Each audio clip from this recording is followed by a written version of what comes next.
caballeros, qué bueno reencontrarnos nuevamente para continuar este banquete de estudio de Platón. El día de hoy que vamos a trabajar el Eutifrón o de la santidad, nos acompaña el maestro Javier Elena Morales.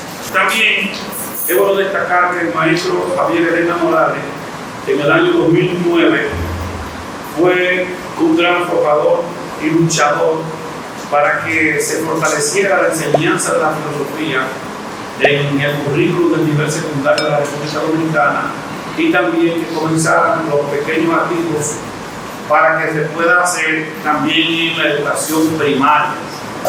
Sin más, recibamos como sabemos.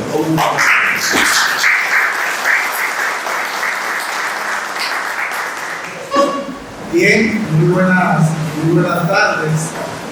Quiero agradecer a todos mis colegas, maestros acá de la UAS, también de la Escuela de Filosofía, estudiantes que están presentes.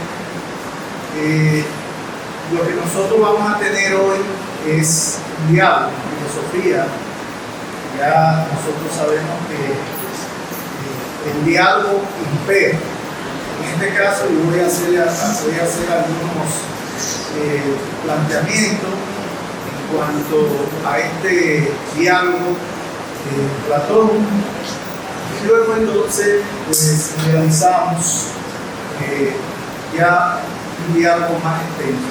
Es decir que estos procesos en la Escuela de Filosofía son dialógicos y son de construcción. Eso es lo fundamental.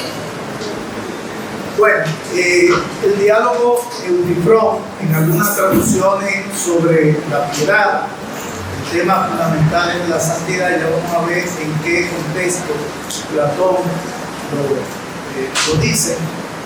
Es uno de los diálogos de la juventud de Platón. El diálogo Eutifrón es, junto a la apología de Sócrates y luego el escritor, son tres diálogos que nos ofrecen una panorámica de la vida de Sócrates desde que va al tribunal por las acusaciones que le hacen. Es decir, en este diálogo, el Eutifrón, él se encuentra con Eutifrón, que es un adivino, era una de profesión, se dedicaba a ser adivino, y se encuentran en lo que se llamaba el pórtico del rey. Ese lugar era donde se depositaban en Atenas las acusaciones en contra de las personas. Es decir, cuando se acusaba, se iba a ese lugar. En el motivo, no sé si déjame ver si puedo, creo que el pórtico del rey se llamaba, o sea, se le decía el pórtico del rey, ahí donde está ese número 7, en esta parte que se puede leer, ahí se depositó supuestamente la acusación a Sócrates. Entonces es en este lugar que él se encuentra con Eutifrón, y es ahí entonces donde Eutifrón le dice, cuando se encuentra en el frente, que él, Sócrates le pregunta que, bueno, que tú has venido acá. Entonces hay un diálogo entre ellos, que le dice que ha hecho una acusación. Sócrates comienza a cuestionar que a quién es que ha acusado, si incluso usa el término, usa a alguien con agua, o sea, ¿a quién es? Hasta que Eutifrón le dice que es a su padre. Pero ¿por qué él está acusando a su padre de impiedad? Supuestamente porque el padre de Eutifrón dejó morir uno de sus colonos, de sus trabajadores, lo dejó morir de frío y de hambre, porque el colono asesinó un esclavo que trabajaba en la propiedad de Eutifrón. Pero ¿dónde ocurrió esto? De acuerdo al diálogo, es en una isla que se llama la isla de Naso. Ahí es que dice el diálogo. Ahí era que el padre de Eutifrón tenía la propiedad donde muere el colono. Entonces ahí es esa isla de Naso, que es una isla turística de Grecia. Ahí ocurre. Ese es como el centro de donde la narración de Eutifrón inicia. Es decir, que hay que entender ese contexto histórico de esa isla donde supuestamente el padre de Eutifrón dejó morir de frío y de hambre a su colono. Luego ellos entran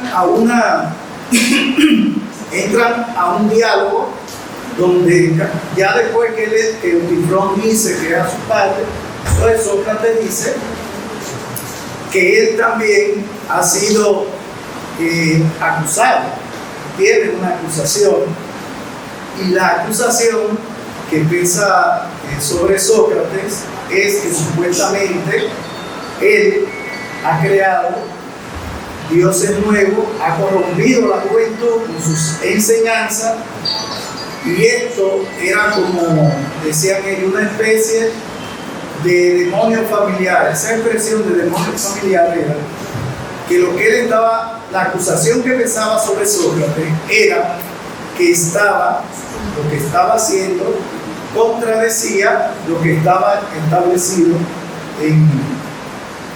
en Atenas, sobre todo por la creencia que existía y la parte politeísta, y ahí entra también, vamos a ver cómo entra esa controversia.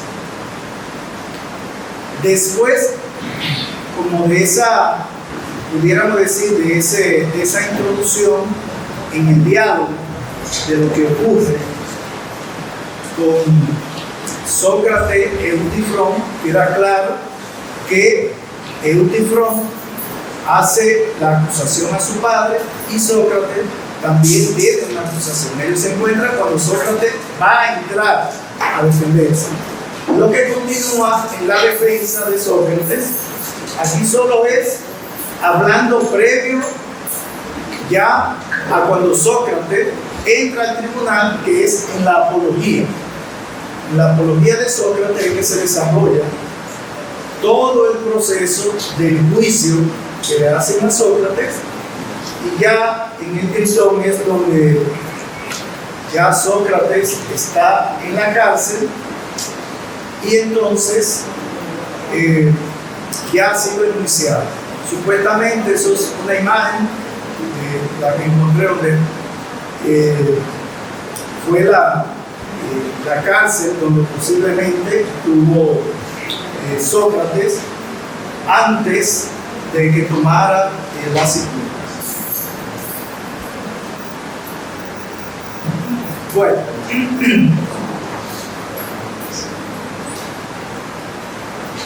el diálogo, el Eutifrón, tiene como esa estructura donde hay una especie de ese encuentro entre Eutifrón y Sócrates frente al pórtico del rey, como ya les señalé, donde ambos plantean a qué van, ya están las acusaciones, el desarrollo del diálogo. Ese desarrollo del diálogo será a través de preguntas que Sócrates le hace a Eutifrón y respuesta que Eutifrón va dando y Sócrates va refutando. Y cuando hablamos aquí de conclusión, es bueno destacar que en el diálogo en sí no hay una conclusión como tal, porque al final Eutifrón, por los cuestionamientos de Sócrates, llega un momento que le dice, bueno, vamos a dejar esto para otra ocasión. En otra ocasión seguimos hablando y Sócrates sigue diciendo, pero yo voy a un vicio y yo esperaba que lo que tú me dijeras me iba como a servir para esa defensa.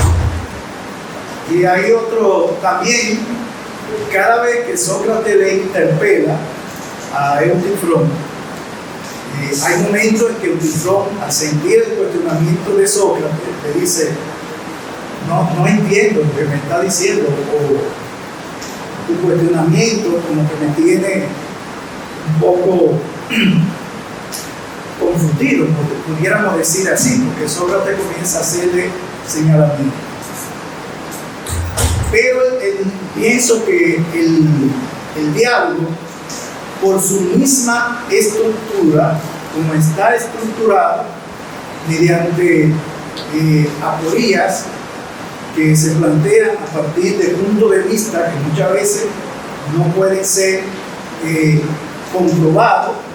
Desde mi punto de vista, es una de las genialidades de Platón de presentar problemáticas en sus diálogos, y en este caso, como en el Eutifrón, donde no concluye, sino que hay que buscar cuál es el tipo de conclusión o qué podemos concluir o deducir a partir de esa discusión. Es decir, es uno de los diálogos donde no hay una conclusión formal. Un diálogo que queda abierto a la interpretación. Cuando decimos abierto a la interpretación es que a partir de lo que no puede responder Eutifrón y Sócrates le pide, podemos deducir una serie de planteamientos. Ya vimos esta parte como del encuentro de Sócrates, ya esto lo hemos visto. Ahora bien, en todo el diálogo podemos ver que Sócrates, cuando inicia haciéndole pregunta, en este caso un poco provocativa, a Eutifrón, todo está conectado con la acusación que le están haciendo a Sócrates. Entonces él lo conecta también con la acusación que está haciendo Eutifrón a su padre. Y entonces el tema de la santidad, otro de la piedad, es un tema recurrente porque es un problema de doble vida. ¿Cómo acuso a mi padre aún sea asesino? O sea, ¿cómo yo me sitúo en ese dilema? Y entonces Sócrates le pide a Eutifrón que él quiere escuchar qué es lo que él piensa sobre lo que es la justicia, sobre lo que es pío y lo que es impío.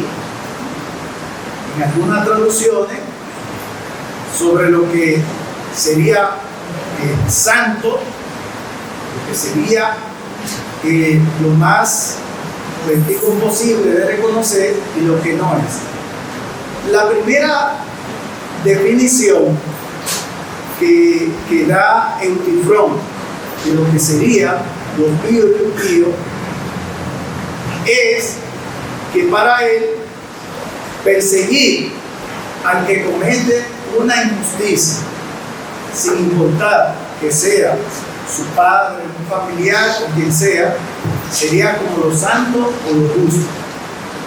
Y que impío sería no hacerlo. Entonces, Sócrates le dice, bueno, entonces lo que tú estás haciendo es santo o es lo correcto, porque si seguimos ese argumento, al tú decir que está acusando a tu padre, entonces podemos deducir que de acuerdo a lo que tú estás planteando, lo que está haciendo es lo justo. ¿Cuál es la objeción fundamental de Sócrates a Eutiquón en esta primera definición?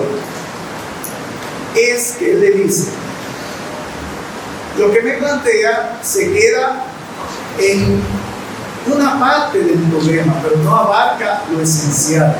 O sea, abarca un punto de vista sobre lo que es pío y lo impío, pero no va al problema fundamental. En este caso, no me está dando una definición de lo que te pedí. Llega un momento en el diálogo que es extenso por la forma de las preguntas de Sócrates.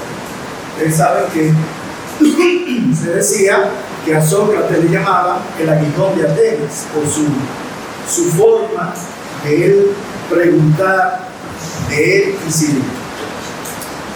Después que Sócrates le demuestra a él, a Eutiquón, que la definición que ha dado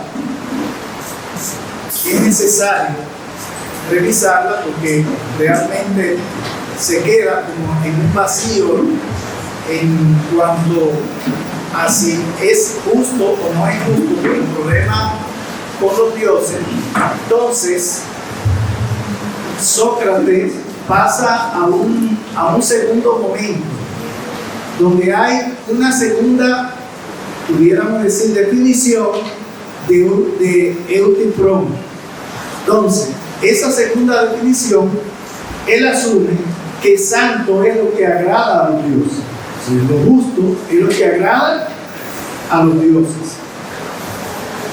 Entonces, Sócrates dice, bueno, si lo santo es lo que agrada a los dioses, el problema de este argumento es que los dioses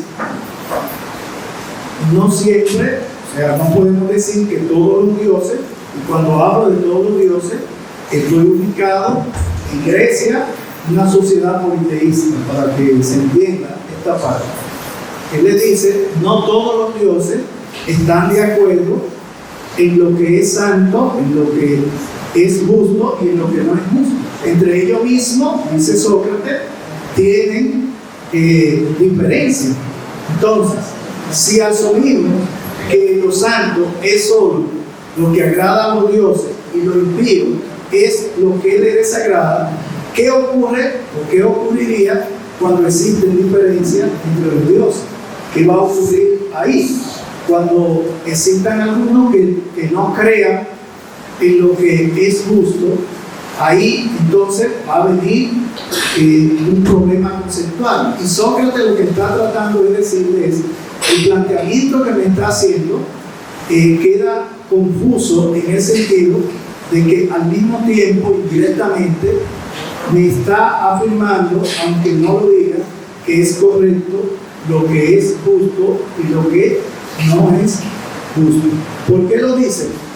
Es parte de la argumentación que está haciendo Eutiquón. En ese momento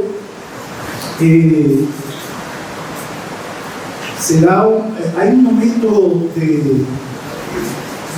de tensión en la parte del diálogo, y Sócrates en el diálogo va a decir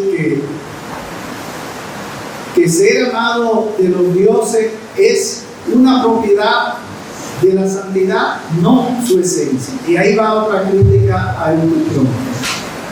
Te quiere la propiedad de que los dioses aman, pero no va a la esencia, a lo esencial, que es, en este caso, el problema de la santidad, solamente viendo desde el punto de vista de los dioses. Esa construcción de desmonte que va haciendo Sócrates a los argumentos de Eutiquón lo va concatenando con su acusación. porque en varios momentos dice que cómo le serviría lo que él está diciendo para la acusación que le están haciendo. La tercera definición que sale a flote en el diálogo a partir de lo que Sócrates le va cuestionando a Eutifrón, y lo tercero que sale es que lo santo, lo bueno, es lo que agrada a los dioses. Entonces, vuelve Sócrates y le dice que la discusión no avanza. ¿Por qué le dice que la discusión no avanza? Porque él le dice, habíamos quedado de acuerdo que en el planteamiento que hiciste no podemos ver solo la santidad de acuerdo a lo que crean los dioses por la diferencia que pueda haber entre ellos. En ese momento, no diríamos que Eutifrón se incomoda, pero sí como que llega un momento que se siente cuestionado por Sócrates, le dice, bueno, como no entiendo tu planteamiento.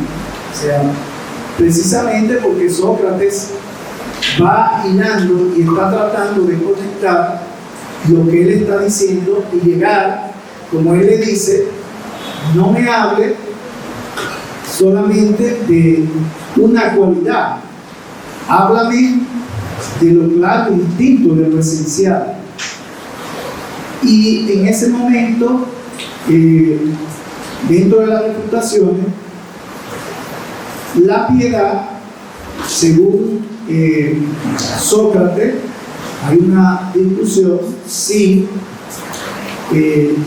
la piedad forma parte de la justicia y se tiene que ver con cuidar o seguir el planteamiento de los dioses. Y ahí viene algo muy interesante que le dice Sócrates.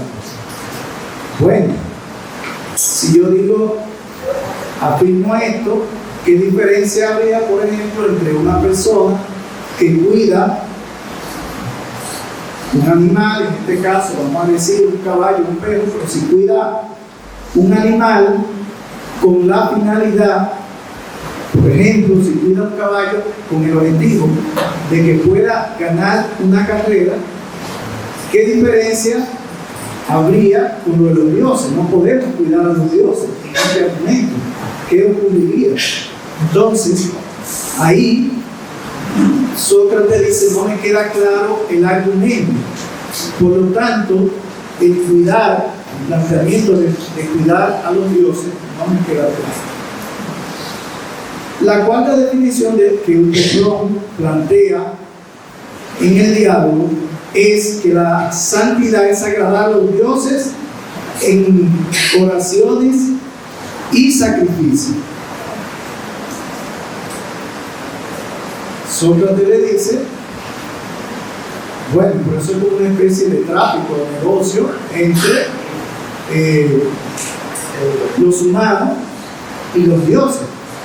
¿Qué seguridad tengo yo que lo que el sacrificio que ofrezco le va a agradar a los dioses?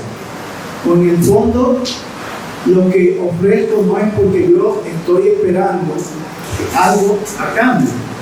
Y ahí Sócrates llega a la definición que la santidad, según lo que ha dicho Eutifrón, es dar y pedir a los dioses. Esta parte ya el diálogo se va tornando como más tenso, porque al tornarse, ¿por qué se va tornando tenso? Porque en esta parte Sócrates vuelve y le dice, pero volvimos como al punto de inicio. No estoy viendo, te está quedando no en lo esencial, sino que está quedándote en cualidades. Entonces, A partir de lo que Eutifrón dice, Sócrates dice, asume una quinta definición de que ser amado por los dioses, en este caso, o sea, el santo es ser amado por los dioses. Cuando usamos el término santo, estamos hablando del término, en ese diálogo, estamos hablando del término que lo piadoso, lo bondadoso, lo correcto, es lo que es amado por los dioses. Entonces,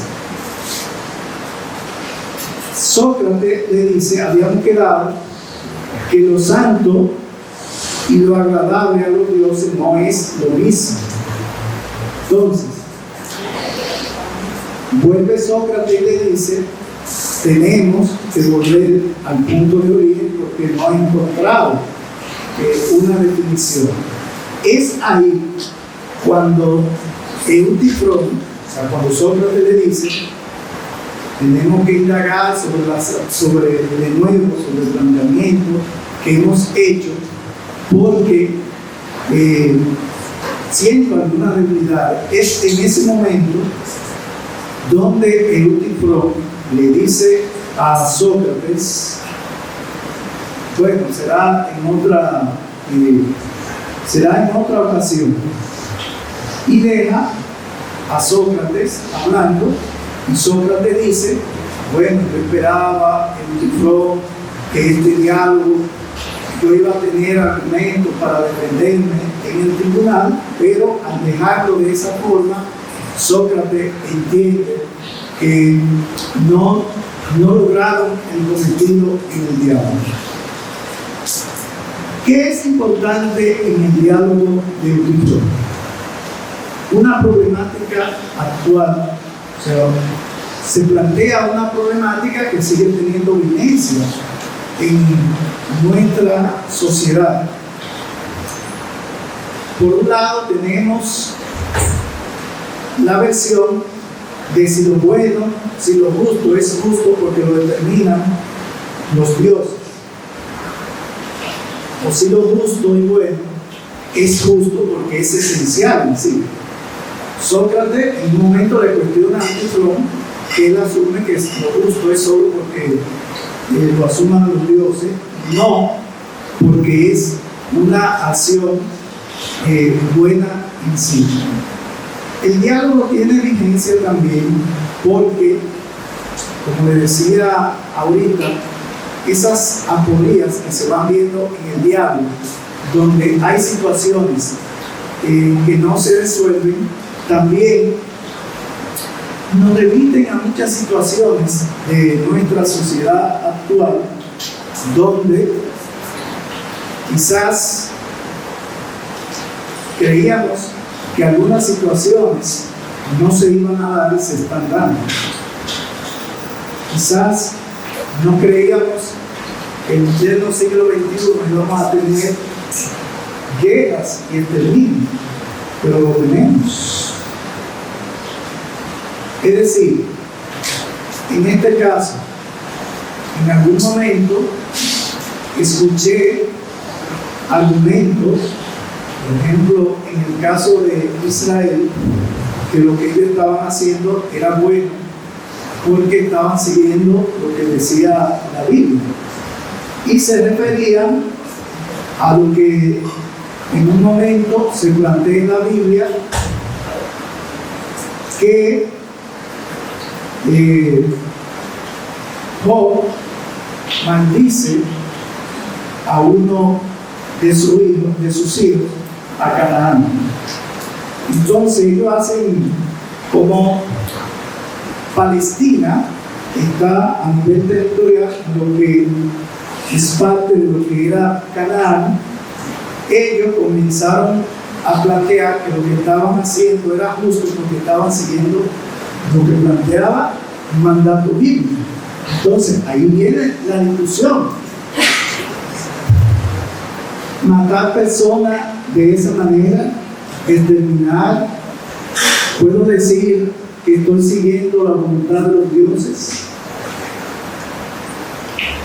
o hacerlo es bueno porque lo justifico en un planteamiento bíblico? O entonces tendríamos que ver en este caso qué es lo que Sócrates está cuestionando a Euthyphron. ¿Cuál es el concepto de justicia que estamos aplicando? ¿Qué concepto de justicia yo estoy aplicando? ¿El que yo creo que le conviene a los dioses o el que realmente debe ser?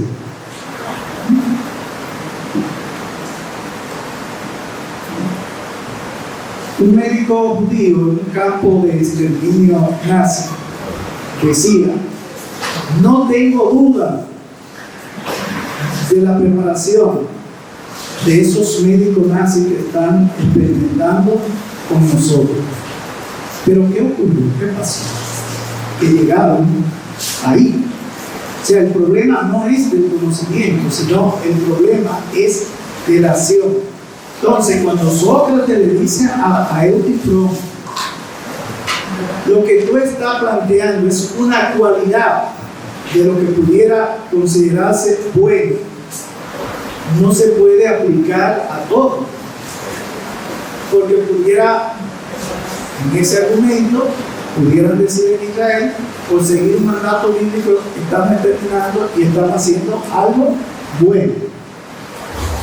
Pero en la realidad podemos decir, estamos todos de acuerdo en que eso es un acto bueno, que es un acto viable. Estamos de acuerdo de que Dios está de acuerdo con eso. O sea, ¿de dónde hacemos nosotros esa inferencia? Entonces, el problema con el Euthyphron es un diálogo que tiene mucha actualidad, porque nosotros, a partir de lo que se plantea con el caso de la acusación a Sócrates y de Euthyphron a su padre, podemos ver lo que está ocurriendo en nuestra sociedad. Hay una, no recuerdo el título, pero vi en Netflix una película que me parece que es de Libia, y toda la película, casi toda la película, es al final que uno entiende cuál es el problema. El problema de los genocidios, de todo lo que está ocurriendo. ¿Qué es lo que la película plantea? Que los niños recrean un mundo en una isla que realmente no existe. Pero lo que la película está diciendo es que para ellos poder subsistir a esa realidad, tienen que inventarse mundos que no existen. Y al final es que en la película se ve todo el proceso de genocidio. Hasta que la película no finaliza, uno realmente no ve la realidad. Euthyphron es un diálogo para hacer múltiples reflexiones. Hoy, en nuestra sociedad, ¿quién determina lo que consideramos justo o injusto? ¿Quién lo determina? ¿Quién asume el papel de Dios o los dioses para aplicar justicia? ¿Quién asume que tiene la razón y que es bueno lo que está haciendo, aún sea en contra de los seres humanos? ¿Quién lo determina? ¿Quién defiende y dice que no es injusto cuando se habla de más de 20.000 niños asesinados en Palestina, más las demás personas? ¿Quién me dice que eso es justo? ¿Quién me lo dice? Entonces, el diálogo, pienso que si vamos a buscar la vigencia del diálogo, el Euthyphron, no podemos quedar en la formalidad de la acusación que se le hace a Sócrates o que Euthyphron le hace a su padre. Tenemos que buscarlo en una lectura hoy de lo que implica ver nuestra sociedad, de lo que se considera justo y injusto, desde dónde se considera, cómo justificamos la justicia, desde Dios o los dioses, cómo consideramos que tenemos la verdad para hacer, como en algún momento en Estados Unidos se llamó la guerra justa contra los infieles. ¿Quién determina? Mi participación acá no es la de un experto del diálogo, sino el de plantearle estas problemáticas para que nosotros podamos reflexionar, ver y construir a la luz de las problemáticas que tenemos en nuestra sociedad. Muchas gracias.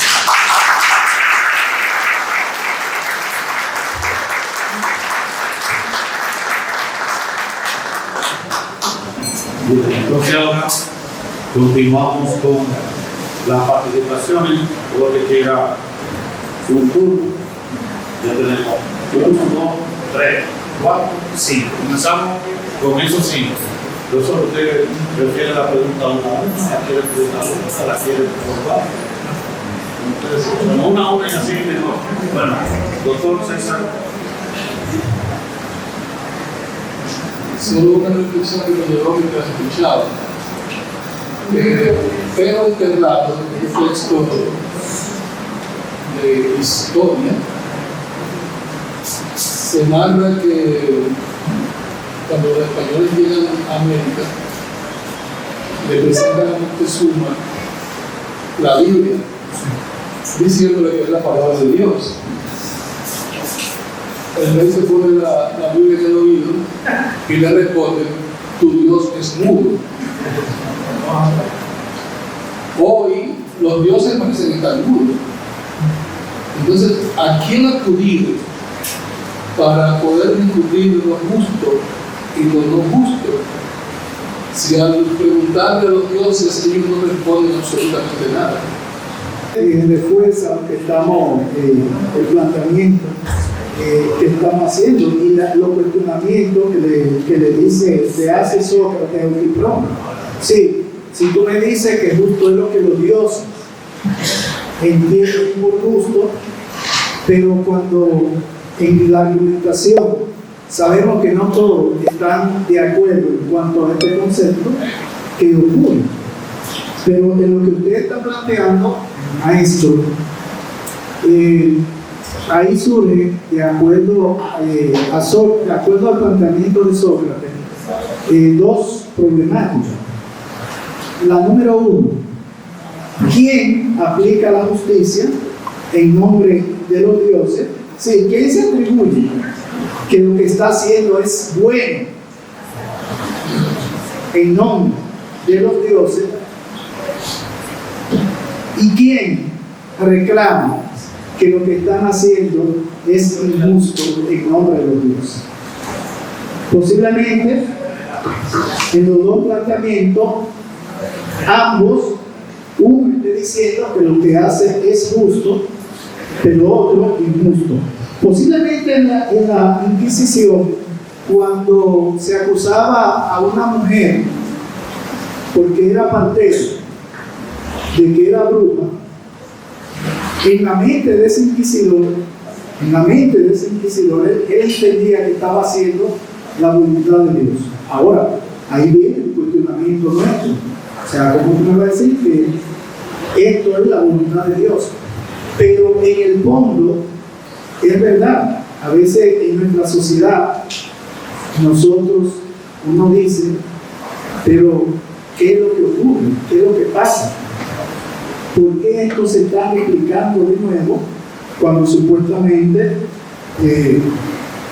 desde la Ilustración y por eso los cuestionamientos que habíamos avanzado los seres humanos?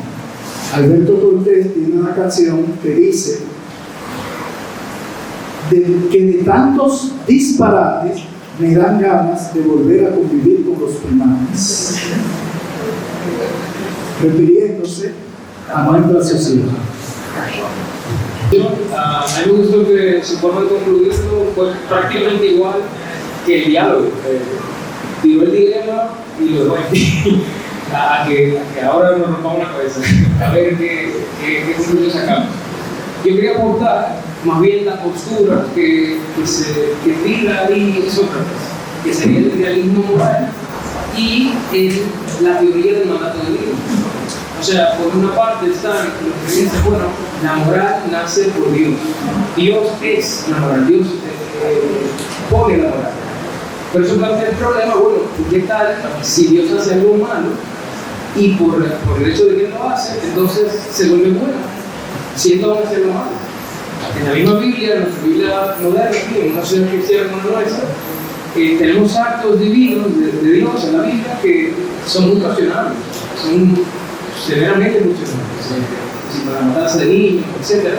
O sea, son actos muy extraños y que se salen de lo que sería moralmente aceptable. Pero entonces, por otro lado, está el realismo moral. Y este tiene el confrontamiento de que, bueno, y si es cierto que la moral sale de nosotros, entonces, ¿quién inicia? ¿Dónde inicia ese proceso que llamamos moral? A mí me parece bueno quizás traer la población y llamarlo por su nombre para así aportarle. A mí me gusta mucho ese diálogo, porque creo que es el primer diálogo que existe que abarca el tema de la filosofía de la religión.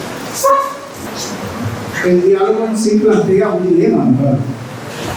Por la construcción que tiene, por la forma como se va desarrollando. Y lo que está planteando es uno de los argumentos que utiliza el mismo Sócrates para cuestionar a Eutipron. Porque lo que él está viendo, según el análisis, es que Eutipron, todo lo que está planteando, incluso hasta el final del diálogo, es afirmando que todo lo que sea bueno, todo lo que sea aceptable, es si lo quieren los dioses, o si lo aman los dioses. Entonces, Sócrates está ante una realidad de una Atenas politeísta. Él, que al inicio del diálogo dice, bueno, tú eres adivino, y la gente a veces te cuestiona por ser adivino, pero yo enseño de manera gratuita, y en el fondo mira lo que me ha pasado. O sea, me están acusando, estoy interpretando, me están acusando de impiedad, me están acusando de inmoral, porque el decir en esa realidad ateniense que tú estabas creando dioses nuevos, que tú estabas corrompiendo a los jóvenes, no era un cuestionamiento tan sano, un cuestionamiento muy fuerte, porque en el fondo todo eso deriva decir que Sócrates estaba en contra de la verdad. Y al final es lo que ocurre en el diálogo, la apología. Todo lo que ocurre en ese diálogo para condenar a Sócrates, ya lo vemos. Se sabe que hubo cierto manejo para condenar. Incluso sus discípulos quisieron que él pagara. Y él dice que no, me voy a defender. Hasta el final, cuando esté en la cárcel, su discípulo Cristóbal le dice, mira, yo puedo hablar con los guardias y tú te escapas y ya, dejamos eso así. Y él le dice, bueno, yo tengo ya 70 años, ¿te imaginas que yo me escape y me vaya por ahí? ¿Qué es lo que van a decir?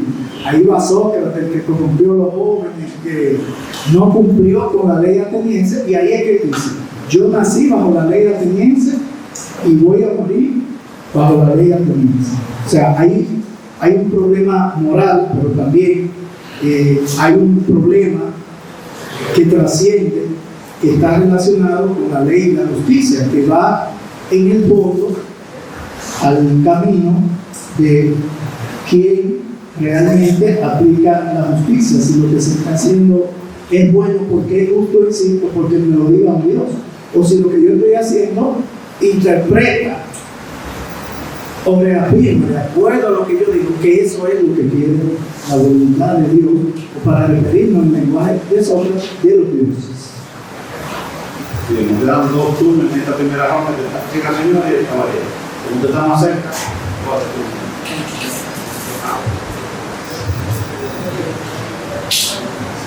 Mi nombre es profesor Jiménez García. Tengo 2 preguntas. La primera, ¿quiénes eran los dioses? Si eran hombres mascarados, manualmente. La otra es, en el politeísmo se usaba la santidad. En el politeísmo si se usaba la santidad.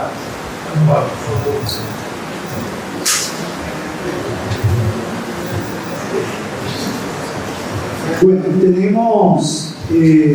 tenemos que aclarar que de acuerdo a la traducción, cuando se habla, se utiliza el término santidad, lo justo, lo santo, lo bueno, de acuerdo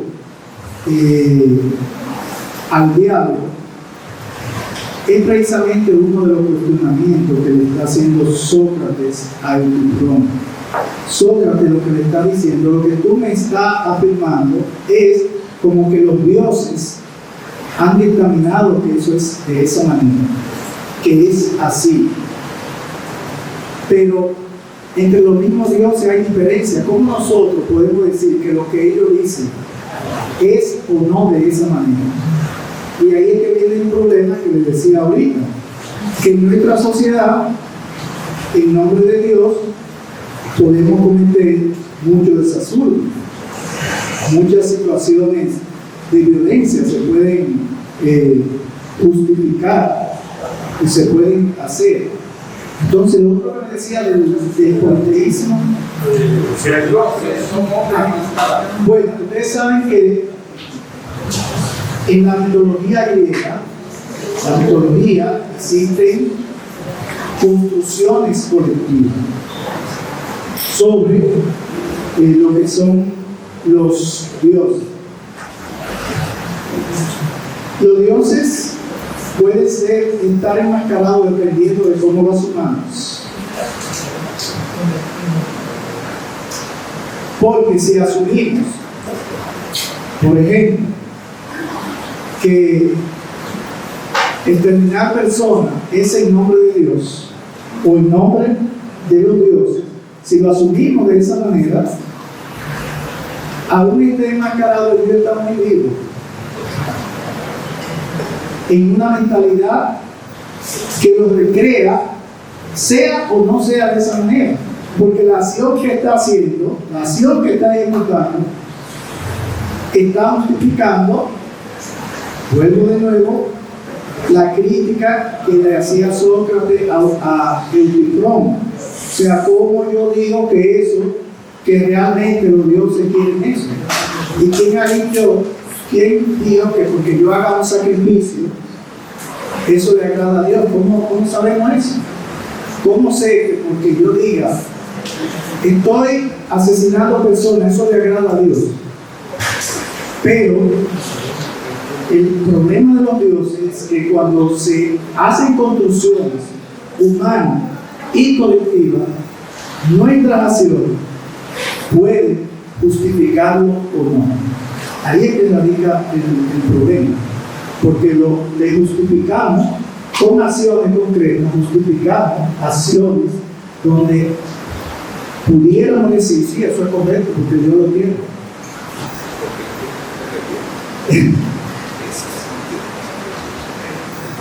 Bueno, lo que dice el profesor es si ya en el problema de si existe no o no Dios o los dioses, se han sido construcciones. Todas las sociedades tienen construcciones debilidades. El problema está cómo la asumimos nosotros en la práctica. Es decir, si entendemos que, como le dijo el Papa Alejandro VI, cristianicen esa gente a sangre y fuego, no importa.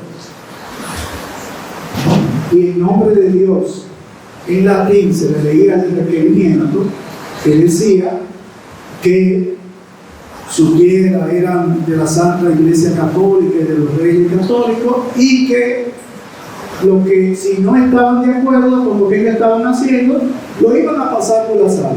Y tenían ahí un escribano que estaba tomando nota y le decía: y si ustedes están de acuerdo, lo vamos a pasar por la sala a ustedes y a sus hijos. Es decir, el problema de la existencia o no de Dios, eso es un tema, ¿cómo se llama? O de los dioses, un tema de larga data, por lo que implica a nivel de lo que los seres humanos asumimos como tal y de lo que no estamos asumiendo. Yo lo veo como un tema que tenemos que profundizar un poco más en otro escenario, o sea, en otro momento, porque es un tema que tiene mucha tela por donde cortar. Y también porque pensando así de muy clara, podemos resolver un problema rápido, reconociendo que nada existe sin el comienzo. Si existieron lo que en el comienzo, ¿de dónde estaba antes del universo? Es decir, que Dios es una construcción del ser humano para vivir todo lo demás. Y se ha mantenido esa idea hasta el momento actual. Ya es el momento de quitar esa máscara. Ya la juventud aquí, todos nosotros, debemos hablar bien claro que los seres humanos necesitan mejor condición de vida, que no pasa como eso. Y eso está mantenido, sustentado en la idea de Dios. Dios es la idea del poder para mantenerse en el poder. Ya esa idea, ya ustedes, como ustedes pensando, ya deben de superar eso. Es una etapa de la Edad Media, ya tenemos que estar actualizados en el siglo XXI. Así no. Es decir, que vamos a seguir hacia adelante para buscar el evangelio. Ok, gracias. Yo soy Berta Miquel Roa. Escuchándole su charla, me acuerdo mucho del problema que tuvo Platón con Homero. Platón odiaba a Homero. Homero escribió para un público oculto y Platón lo odiaba porque él decía que presentaba a los dioses del Hades como seres infrahumanos, llenos de odio, de venganza, de rencores y combate. Pero Homero lo que hacía era presentar realmente lo que era la realidad del ser humano. Eso era lo que le estaba presentando y eso es lo que somos nosotros, y por eso me acuerdo un poco. Pero es un momentito que algunos compañeros están conversando y entonces ustedes lo estaban interrumpiendo. No para que lo terminen, para no poder escuchar. Entonces, cuando escucho el diálogo suyo, profesor, me recuerdo de eso. ¿Qué pasa? Que entre Platón y Sócrates, lo que entre ellos no se da es como si fuese de una sombra entre los dos. Por eso no se podía poner de acuerdo, porque uno está viendo en el otro lo que el otro ve también en el otro. Entonces, por eso no se ponen de acuerdo. Entonces, buscar ese equilibrio universal en este plano físico, porque ellos también estaban en ese plano, no es posible. Cuando hablamos de ética, tenemos pensando inmediatamente en lo que es la palabra moral, pero es que la ética está por encima de lo que es la moral social, y eso no es posible aplicar en un plano físico. Por eso es que si nosotros observamos lo que es la justicia, la imagen de la justicia en la balanza, apenas imperceptible, hay una pequeña inclinación de la balanza, de que el equilibrio en este plano físico no es posible tenerlo. Por eso a veces hay un momento en que se tienen que ceder en tales decisiones. Pero realmente Homero lo que presentaba, lo que usted acaba de decir, que él presentaba a los dioses somos, como somos nosotros. Y por eso Sócrates decía, conócete a ti mismo y conocerás el universo y los dioses. Pero él no hablaba, Señor, de dioses. Él hablaba era de energía y de niveles de energía, porque Dios es un solo y el relato único. En el planteamiento que precisamente ahorita con lo que usted planteaba era lo que estaba diciendo, es decir, cómo en nombre de Dios o de un Dios determinado yo asumo que una acción que yo haga es correcta, extermino, y lo que usted dice en nuestra sociedad nos lleva a cuestionar cómo manipulamos muchas veces la misma situación en realidad, no solo en nombre de Dios, la manipulamos en nombre hasta del mismo poder para lo que vamos a hacer. Yo pienso que una de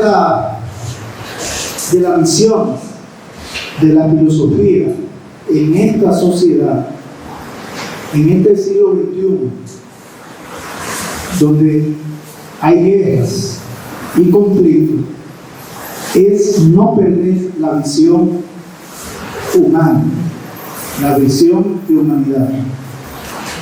Desde los griegos, planteamiento griego, existía esa visión de la sociedad, del hombre en sociedad. El problema es, sea en nombre de los dioses o como sea, cuando asumimos que exterminar personas es algo como normal y que a nadie le importa, que es lo que a veces ocurre, es decir, ya es algo normal, o quizás es algo que está muy lejos de mí, pero nunca uno sabe. Las versiones sobre la concepción de los dioses ya es una problemática, una discusión que tiene que ver incluso con la forma, el tipo de sociedad en el que vivía cada persona. No es la misma sociedad en la que vivía Homero que en la que vive Platón.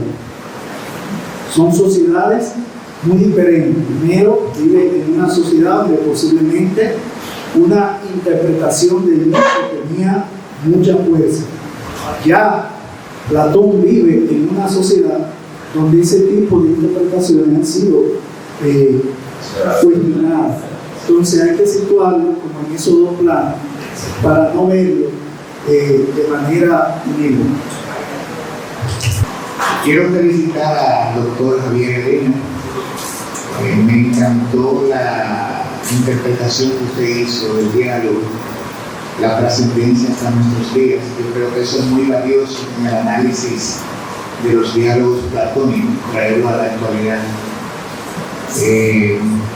Y entonces, en ese sentido, lo que yo haría es un comentario que tal vez pueda generar alguna reacción de su parte. Desea genial en la historia de la religión y en otros textos, como por ejemplo el mito de caridad y el mito del eterno retorno. Me encanta cómo trabaja el mito.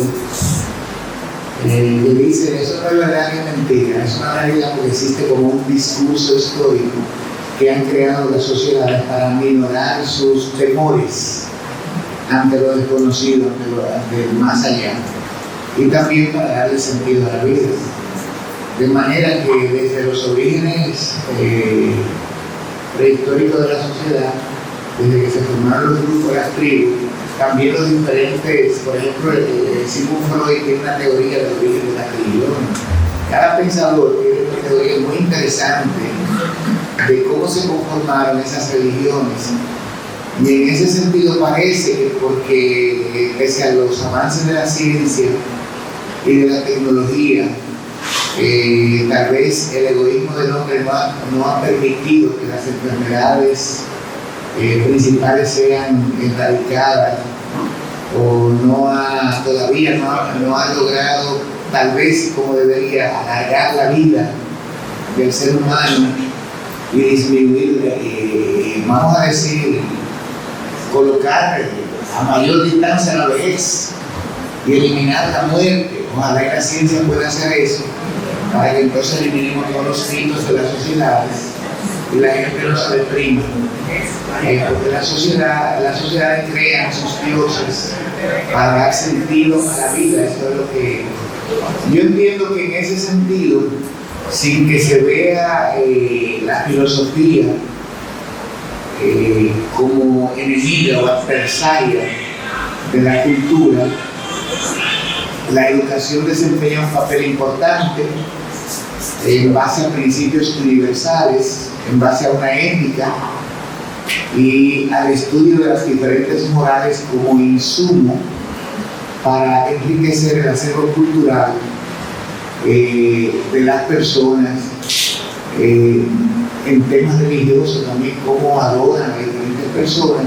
Pero cuando la gente se educa, que sabe que más para adelante hay gente, que hay otras formas de pensar y de concebir, que esas personas que no creen también existen, o otras que creen de otra manera también existen, entonces podemos valorar a la gente como es, a la cultura. Y yo entiendo que la educación puede desempeñar un papel importante en la humanización, y por supuesto no me refiero a la educación formal necesariamente o exclusivamente, sino a esa capacidad de poder comprender más sin dogmas. Bueno, eso es uno de los papeles de la filosofía en nuestra sociedad. Si somos capaces, como seres humanos, de plantear nuestra diferencia, dividirlas sin eliminarnos, porque el problema está cuando por una diferencia étnica, por cuestión religiosa, de fanatismo o de lo que sea, no podemos dividir esas diferencias. El filósofo coreano Chul Han tiene un libro que se llama Infocracia y está alertando de la libertad, entre comillas, en la que supuestamente vivimos en nuestra sociedad por los medios de comunicación, pero él dice que esa libertad está mediatizada por un poder que incluso cuando tú te sientes libre ya está controlado, porque está hablando de todo este poder al estilo de la película Matrix, ya que estamos hablando ahora de la inteligencia artificial, donde los seres humanos, el riesgo que corremos no es que exista la tecnología, como decía la película. El problema es cuando los seres humanos no asumimos nuestro papel, nos deshumanizamos y la tecnología sea la que decide. Si una inteligencia artificial la utilicemos para tomar decisiones cuando sabemos que no crea conocimiento, sino que lo que hace es que toma decisiones con informaciones que existen, que son de los retos que tenemos en la sociedad. Entonces, cada sociedad trae nuevos retos. Cada sociedad trae nuevos retos que tienen que ver con la cultura, tienen que ver con la tecnología, tienen que ver con los cambios a los que nos vamos a buscar. Entonces también tenemos que estar como abiertos y a la expectativa de que cada vez más vamos a tener mayores tensiones y también mayores dificultades para dar respuesta a lo que existe por la complejidad en el mundo, porque los fenómenos que entendíamos que se daban de manera particular de un momento a otro son fenómenos globales, y eso también tiene trascendencia universal en la sociedad. Yo creo que todos somos capaces de crear estructuras éticas de frente a nuestros hijos, soñar una sociedad en la que ellos no se estén matando y destruyendo, sino hablarle a ellos de lo que es correcto, lo que es incorrecto, procurando que vivan una vida sostenible, puedan vivir, casarse, realizarse. Y en ese sentido, el concepto de relativismo moral encuentra límites. ¿Por qué? Yo no le puedo decir a mis hijos, acaben con cualquiera, peleen, mátense. No es un discurso adecuado para tener una vida sostenible. Aún las culturas que no tenían a Dios, como son los orientales, fueron las que nos enseñaron aquello de no le hagas al otro, eso de la regla de oro, no le hagas al otro lo que no quieras que te hagan a ti. Era una cuestión de convivencia. Aunque no hablaran de Dios, era cuestión de convivencia. Y eso es lo que se asume también en las distintas religiones. Como palabra de Dios es el amor al prójimo, el ser capaz de uno dejar de escuchar su propia fuerza rígida. Entonces nosotros hoy, claro, en este discurso que estamos presentando a Dios o a los dioses como un concepto rígido, imponente y peligroso de frente al otro, incluso hasta persecutor. Bueno, yo entiendo que en la pastoral que se hace en las cárceles, me resultó muy interesante que cuando uno le pregunta a cualquier preso, nunca son culpables. Dicen, yo lo maté, pero él tuvo la culpa. O sea, al final, ese sentido de rigidez, cuando uno no tiene capaz de escuchar más allá de lo que uno piensa, cuando Dios no existe para uno ni existe la autoridad, uno no tiene la capacidad de autocuestionarse, porque uno desinstala a sus padres, a sus reyes, a sus autoridades, a la ciudad, a las leyes.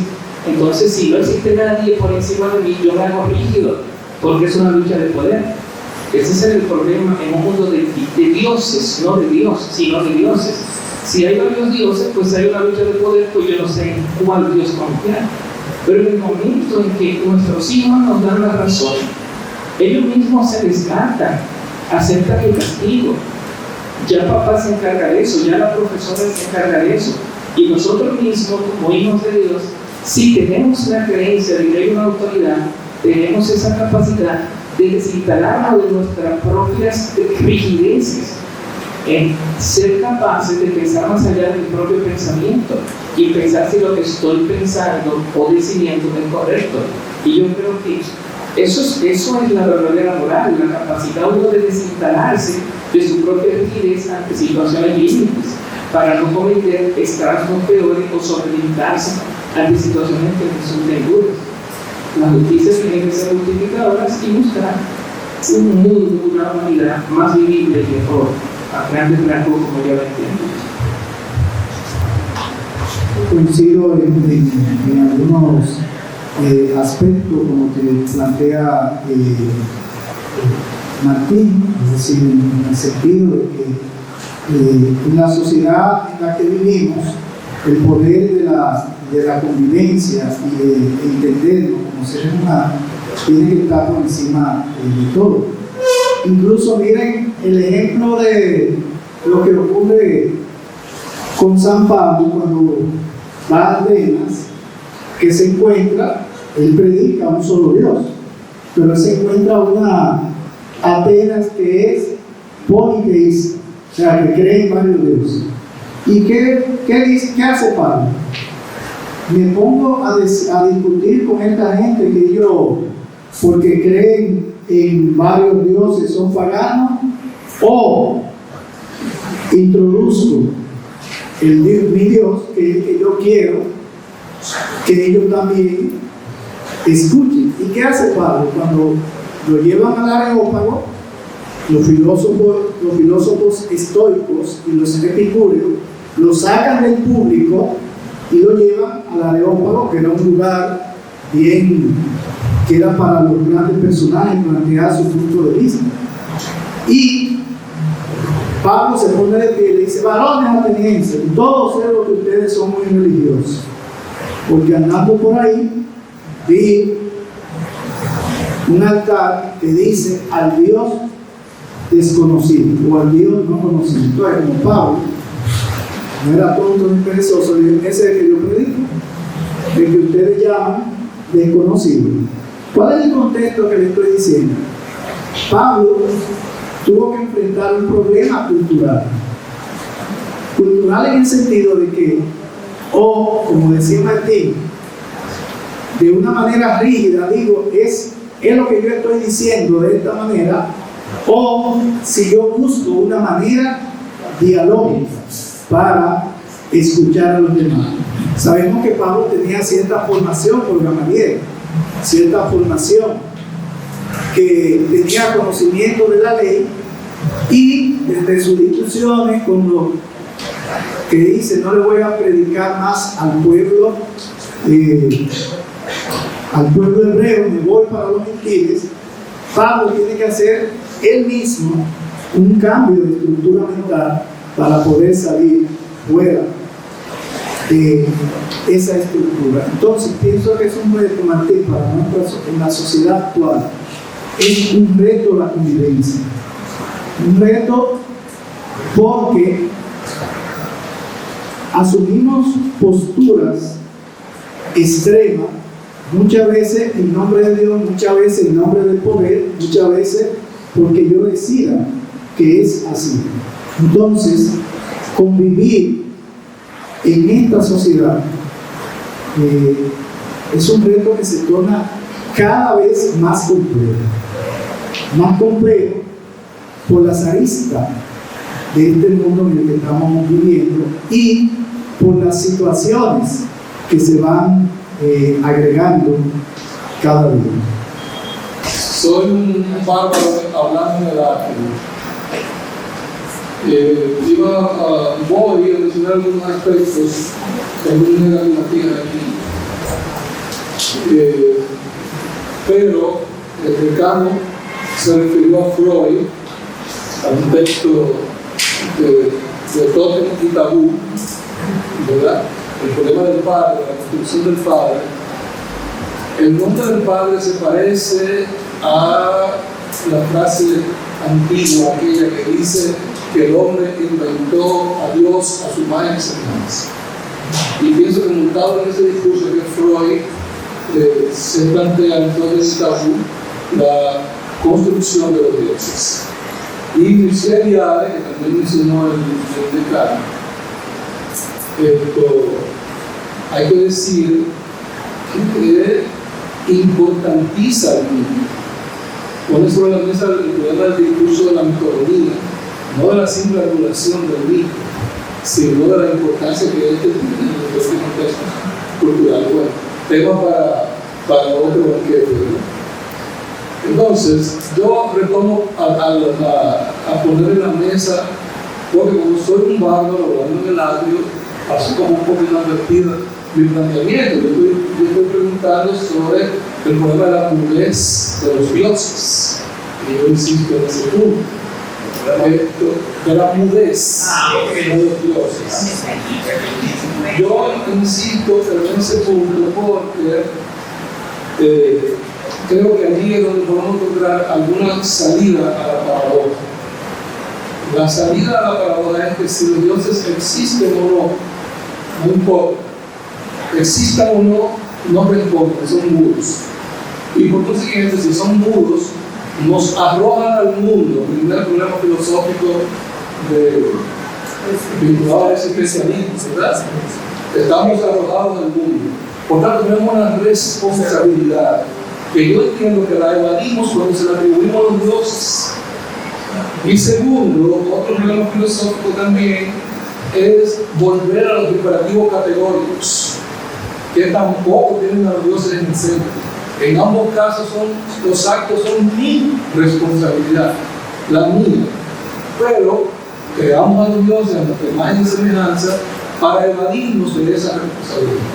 Así podemos volver a Freud con el problema de lo represivo, ¿verdad? El elemento represor necesita una válvula de escape, y esa válvula de escape es atribuirle a alguien mis responsabilidades, y qué mejor que a una entidad trascendental. Entonces, yo quiero poner sobre la mesa estos dos elementos. el problema del sujeto arrojado al mundo y el problema de los imperativos categóricos. Simplemente decir que resulta muy interesante todo lo que se ha dicho a partir del diálogo de Tifrón, que es como que está hablando de muchísimas cosas y se ha mencionado muy poco de Tifrón en las últimas observaciones que se han hecho.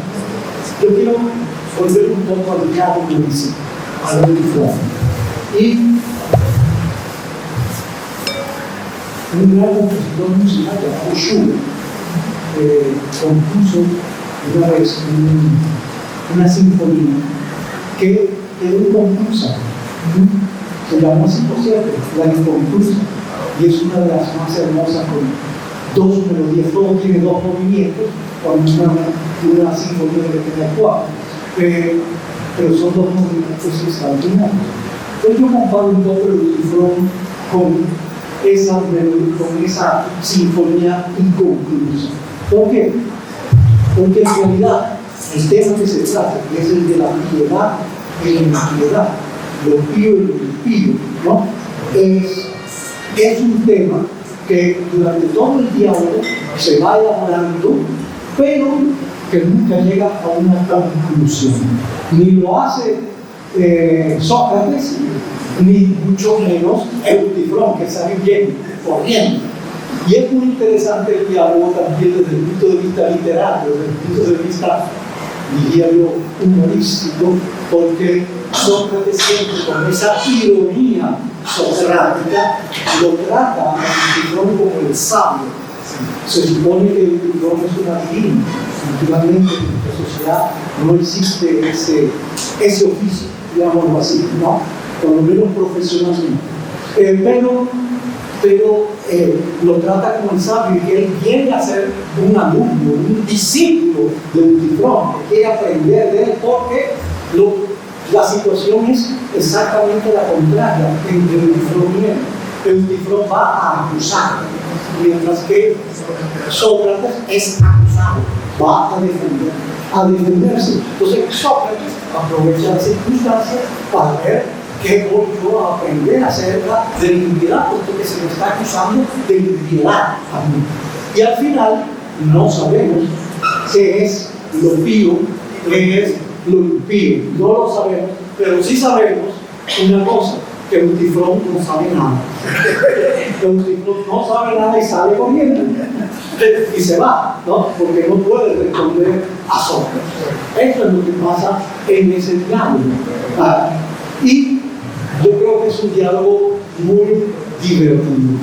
Yo por lo menos me divertí muchísimo leyendo. Continuando en la misma línea del profesor, me encuentro que el diálogo fue bastante interesante por varios motivos. Sí es cierto, no hay una respuesta todavía que lo correcto, lo santo. Hoy en día eso se traduce en términos de la filosofía de la ética. Hay valores morales objetivos o subjetivos. O sea, hay un relativismo moral o hay un realismo moral, que es lo que en esta época se conoce. El diálogo, por repito, me parece muy interesante porque es un gancho, por decirlo de como decimos por dominicano. ¿Por qué es un gancho? Porque él pregunta, ¿las cosas son buenas porque los dioses le parecen santas o a los dioses le parecen santas porque son buenas? Si tú respondes que son buenas porque a los dioses les agrada, bueno, tú caes como quieres un relativismo moral, porque cualquier cosa que yo diga que es buena, aunque a nosotros nos parezca competitiva, dígase la matanza de Canaán por los israelitas, a nosotros nos parecería hoy con la moral del siglo XXI un genocidio, pero caería en un relativismo moral. Pero si tú dices entonces que las cosas son buenas en sí mismas, los dioses entonces no son necesarios y no hay ningún papel explicativo para explicar la moral, porque la moral en sí ya sería objetiva, sería un hecho bruto. Y quería hacer un segundo comentario sobre lo que dijo el profesor Diógenes, sobre que usted no puede repetir, para no hacer número de paja, esa me mencionó. Usted dijo que las cosas que existen son aquellas que tienen un principio, o un poco lo dijo, se repite bien. Nada existe sin tener comienzo. Perfecto. Existe lo que no tiene un comienzo. Perfecto. Sí, yo no estoy muy de acuerdo con esa premisa, porque si realmente nos vamos a lo que yo creo que en filosofía se llama a entidades abstractas, Esas nunca tuvieron un principio lineal. Entidades abstractas, ya eso es metafísica y ontología. Si realmente tú te vas por ese realismo matemático y que hay propiedades, valores morales, objetivos, entre otras cosas, eso no tuvieron ningún principio en fin, son trascendentes y son hechos fruto de la realidad, o sea, existen, pero no tuvieron un principio, entonces ahí esa premisa se cae. Es lo que yo pienso, si son reales, si tú te vas por ese realismo de que existen o no. Si tú eres platónico, bueno, entonces ahí es una refutación directa a esa premisa, y eso yo creo que va a dar con lo que la señora dijo, que si los valores morales son objetivos, nosotros los seres humanos, ¿cómo entonces, en este reino, en este plano material, cómo es que tenemos acceso a esas verdades que son trascendentes? Si es realmente que hay hechos morales que son objetivos, que matar, por ejemplo, a una persona robar es malo en cualquier mundo posible, es malo bajo cualquier circunstancia, ¿cómo entonces nosotros, que somos ente material, tenemos acceso a esas verdades que están ahí? Porque por definición nosotros somos ente limitado. Entonces, vuelvo y caigo en lo que dice ya para terminar mi oportunidad. Nadie nunca ha respondido satisfactoriamente a si realmente los hechos son buenos o malos, o si la moral es objetivo o subjetivo. Por eso ahí ya en filosofía de la ética, no tiene muchas escuelas. Hay una escuela que es subjetivista y otra escuela que dice que sí, que hay hechos morales objetivos, que son ficciones útiles para tu vivir en sociedad, como otras que son constructivistas y por allá todo. Entonces, eso es lo que yo opino al respecto. Por eso me pareció brillante el diálogo y me interesa mucho. Vamos a continuar con los turnos que quedan para que vayamos a usted. Por aquí tengo uno de el profesor Moro.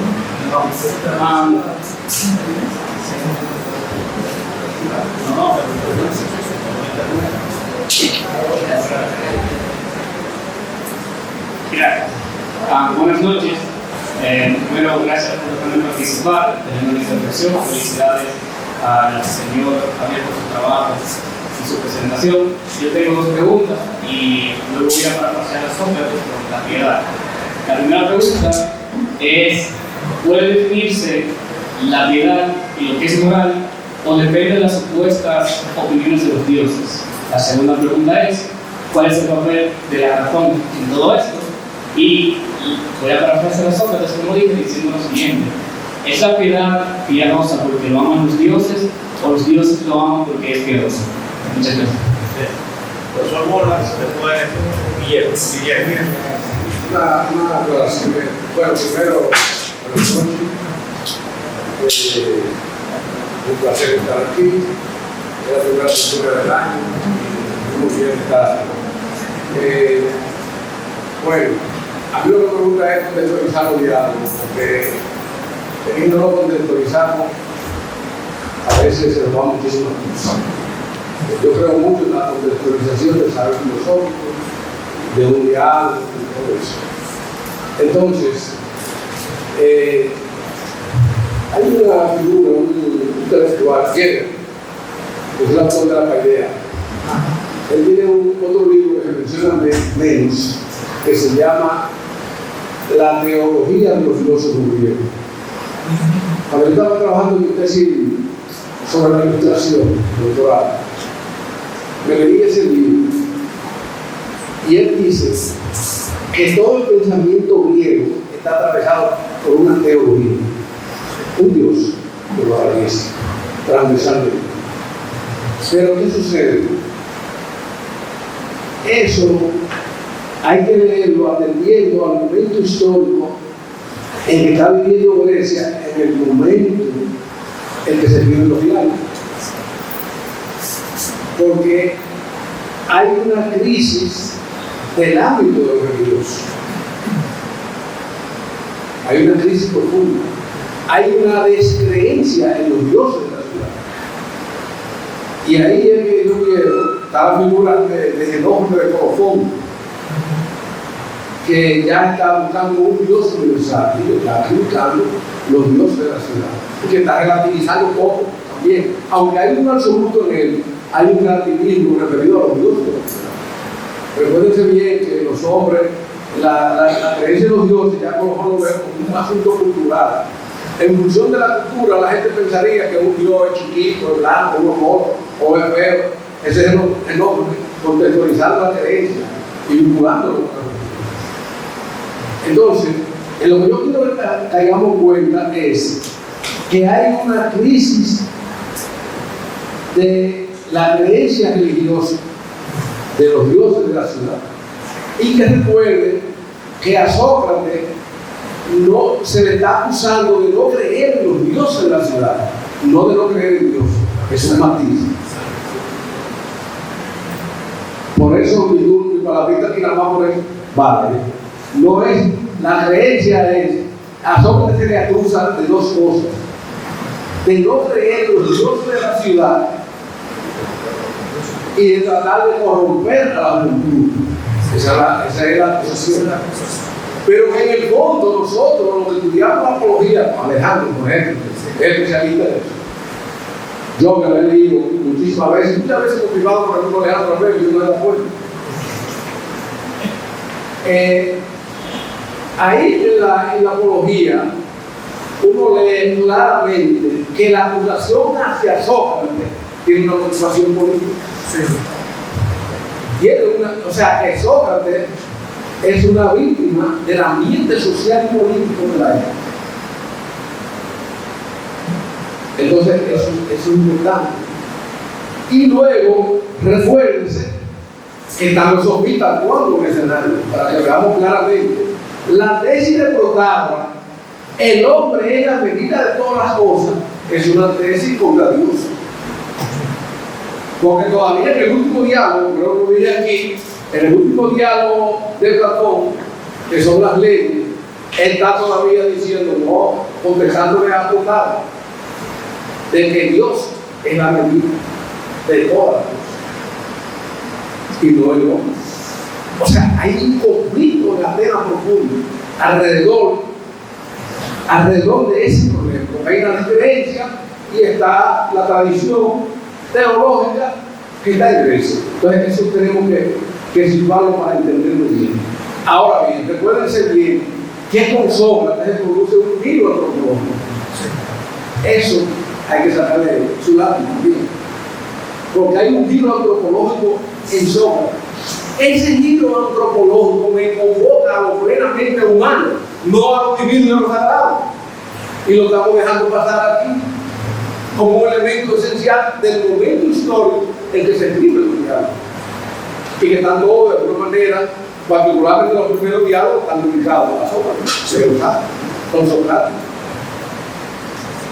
Si no, los diálogos tienen dos características: el ser socrático para emular y promover la figura de Sócrates, que ha muerto, se ha certificado, es un mártir de la razón y de lo humano, porque aunque Sócrates no dijo el hombre es la medida, Sócrates está actuando a nombre de la humanidad. Oye bien, está haciendo un discurso a la medida de lo humano, Sócrates. Fíjense que él muere por las leyes de la república, por las leyes de la ciudad. Es que Sócrates muere, no está muriendo por ningún Dios. Eso es mentira, no está muriendo por ningún Dios.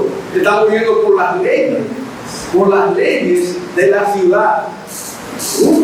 Está muriendo por unos valores, que los valores occidentales comienzan ya a concluir de que él es un pionero de eso, está viviendo esos valores, se ha ido a la guerra para cumplir con las leyes de la ciudad, las leyes de los hombres, no las leyes de los dioses, las leyes de la ciudad. Entonces, el giro antropológico es que está colocando en el fondo el hombre en el centro. En el fondo, Sócrates y Protágoras están en lo mismo. Ambos están colocando al hombre en el centro. La gran diferencia es que uno está defendiendo la universalidad y el otro se desliza por el plano relativista. Entonces, situando eso, me parece a mí que podemos estar en mejor condiciones de comprender estos diálogos, que ya León David destacó su carácter apologético, en el sentido de que son diálogos que siempre están abiertos, como son todos los diálogos oratorios. Y como siempre, en el fondo, termina siendo toda discusión filosófica, que hay que dejarla abierta para mañana, porque no hay manera de concluir esta discusión aquí.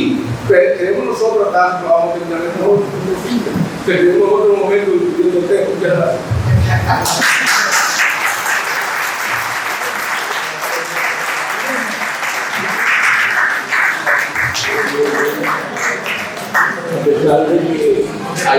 puntos del tema que inquietan, como es el caso de sufrió, que él sufrió con los padres,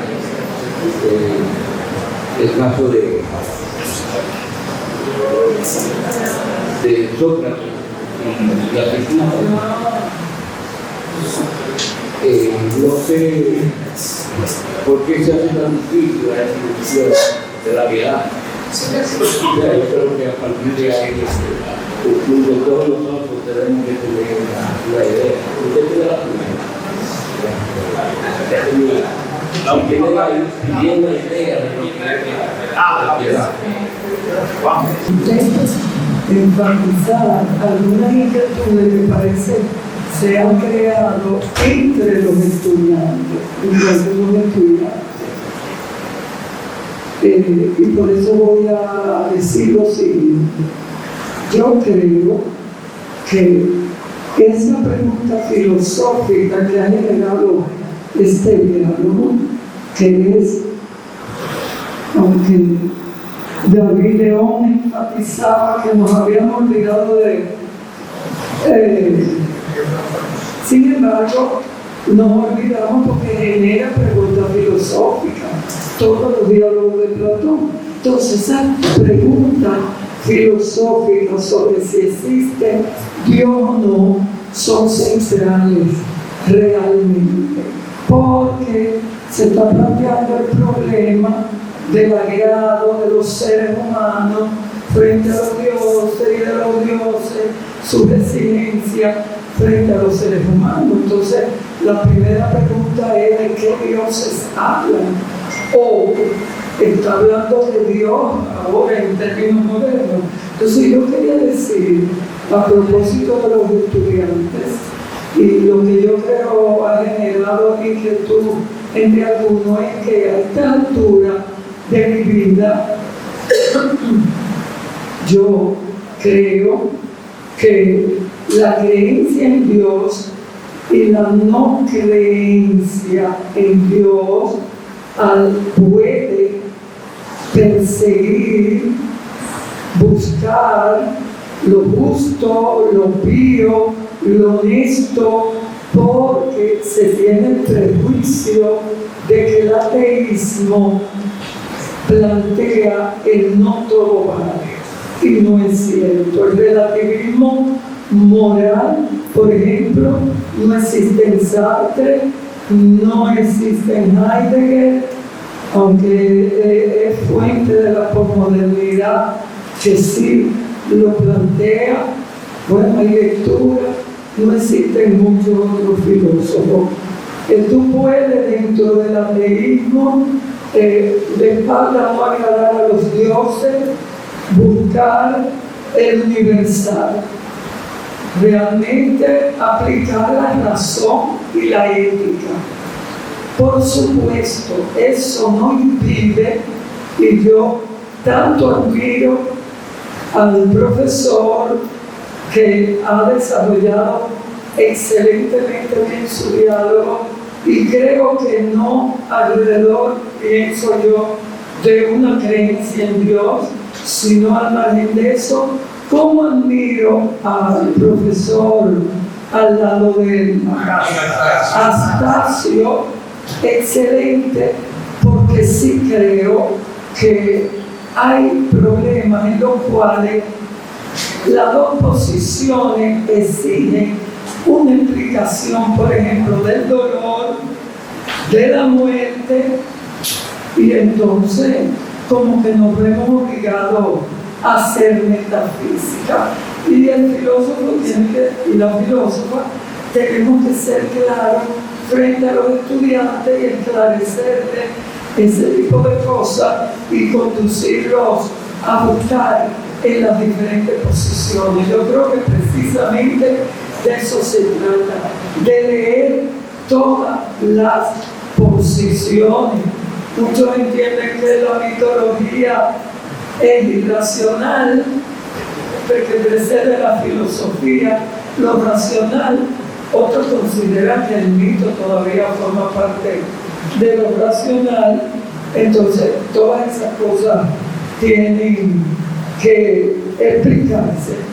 Aquí lo central que yo quería decir, que yo a esta altura estoy en esa búsqueda, tratando de no de creer en Dios. Yo creo realmente, tal y como dijo Zapata, que, por ejemplo, esa guerra que mencionó el profesor, como decía él, es un problema de clase. No es solamente un problema de ética, pero que al mismo tiempo el profesor Viandado explica cómo desde pequeños tenemos que enseñar a los estudiantes para que cuando se vean como políticos los valores. Entonces los dos tienen razón desde diferentes posiciones. Y yo creo que ahí entra la tolerancia y demás. Repito, el dolor es lo que te hace a veces buscar a Dios.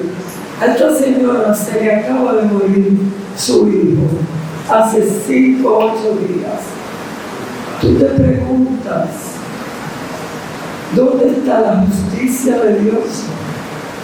Frente a eso, un joven, una persona joven, trabajadora, bella, feliz, cuántas veces quiso serlo, se murió. Entonces, ante el problema de la muerte, yo también, cuando me dio cáncer, me interrogué sobre Dios. Pero lo que yo quería decir es que yo no necesito a Dios para ser buena, justa, pía, etc.